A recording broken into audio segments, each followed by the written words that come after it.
Assalamualaikum warahmatullahi wabarakatuh. Allah Subhanahu wa taala berfirman, "Ya ayyuhalladzina amanu idza nudiya lis-salati min yaumil jumu'ah fas'au ila dzikrillah wa dzarul bai' dzalikum khairul lakum in kuntum ta'lamun." Wahai orang-orang yang beriman, jikalau engkau diseru untuk melaksanakan salat, termasuk salat Jumat, maka tinggalkanlah jual beli dan bersegeralah memenuhi panggilan Allah, itu lebih baik jikalau engkau mengetahui. Ini adalah satu pesan dari Allah Subhanahu wa taala terhadap keseimbangan hidup atau balance of life. Kita harus aktif dalam bisnis, aktif dalam perniagaan, tapi pada waktu yang sama kita tidak boleh lalai terhadap ibadah. Tetapi ayat yang kedua ini lebih dahsyat lagi. Fa idza qudiyatis sholatu fantashiru fil ard wabtagu min fadlillah wadhkurullaha katsira la'allakum tuflihun. Jikalau sudah selesai salat, maka bertebaranlah di muka bumi. Artinya jikalau kita sudah selesai menunaikan rukun iman dan rukun Islam, melaksanakan kewajiban-kewajiban kita kepada Allah Subhanahu wa taala, kita tidak boleh tinggal diam dengan alasan saya sih mau di musola aja, saya sih mau di masjid aja. Tetapi kita ternyata harus berniaga, harus bertebaran di muka bumi.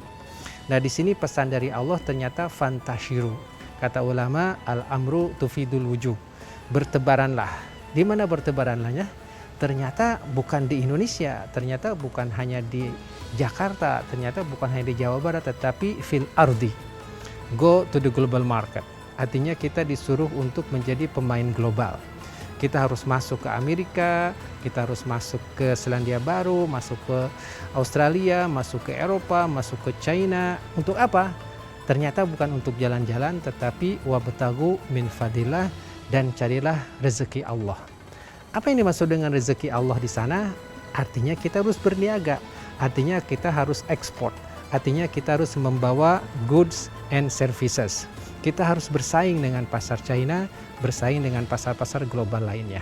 Assalamualaikum warahmatullahi wabarakatuh. Acara ini dipersembahkan oleh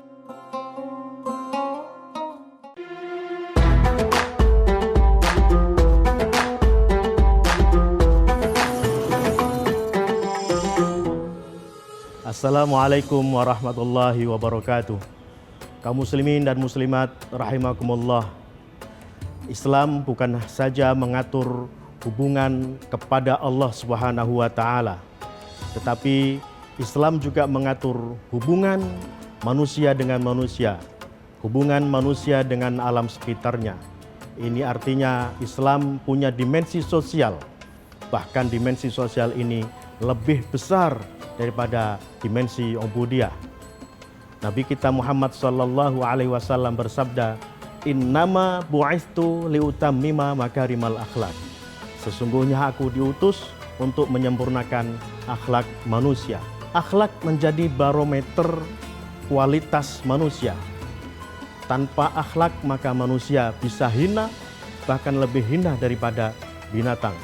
Karena itu Rasulullah sallallahu alaihi wasallam menekankan dalam mengajarkan kepada kita agar kita mempelajari dan melaksanakan akhlak yang mulia ini dalam kehidupan sehari-hari. Bahkan seseorang bisa menjadi sangat mulia karena akhlaknya dan bisa sangat hina karena akhlaknya. Tetapi akhlak adalah merupakan gambaran perbuatan kita, interaksi kita kepada manusia. Semuanya itu adalah disebut dengan akhlak. Jadi bukan hanya etika sopan santun saja yang biasa kita artikan, tetapi semua perbuatan manusia, interaksi dengan manusia, interaksi dengan Allah Subhanahu wa taala, interaksi dengan alam, itu adalah akhlak. Amirul Syu'ara Ahmad Syauqi mengatakan, "Innamal umamu al-akhlaqu ma baqiyat fa inhum zahabat akhlaquhum zahabu." Satu kaum itu bisa tergantung dengan akhlaknya.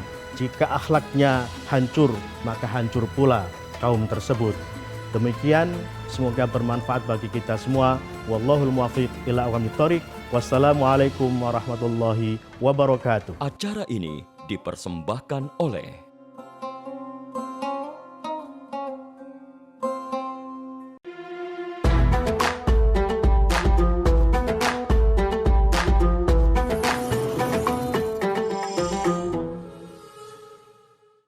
Assalamualaikum warahmatullahi wabarakatuh. Sebagai seorang muslim kita harus mengakui dan menyadari bahwa dalam harta yang bersih terdapat keberkahan untuk kita semua.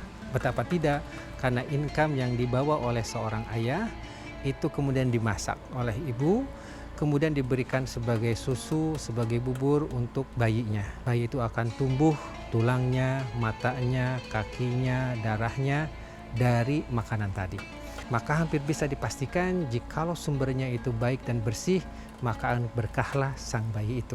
Tapi jikalau sumbernya itu haram, maka akan ada bagian-bagian dari tubuh ini yang terbentuk dari sumber yang haram. Ini berkaitan dengan sumber income. Ini berkaitan dengan saving. Ini berkaitan dengan investment. Dan ini berkaitan dengan protection.